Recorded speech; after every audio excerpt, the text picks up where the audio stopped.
Бул жерде жана бизде кээ бир кесиптештер айтып атпайбы 25 000 чет өлкөлүк жарандар квота менен келип иштейт деген. Бул жакшы. Керек болсо 50 000 квота беришибиз керек. Ар кандай кесипкөй жарандар келип иштейт эми чет өлкөнүн жарандары.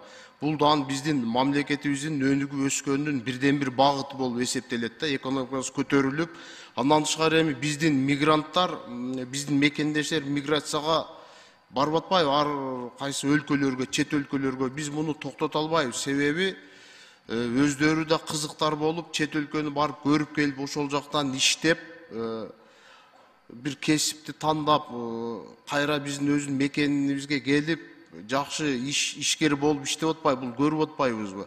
Буга эч биз андай кооптонбошубуз керек да. Андан тышкары эми сиздердин жанакы мыйзамыңыздарда сиз конкреттүү түрдө айтып кетишиңиз керек. Биз ишкерлерди да эске алдык деп да, ушуну толук кандуу айтпай жатасыздар да. Ишкерлердин дагы баягы жумушчу орун берген ишкерлерди да эске алдык депчи. Эмики азыр концепциясын колдоо берели, экинчи окууда сунуштарды беребиз. Рахмат.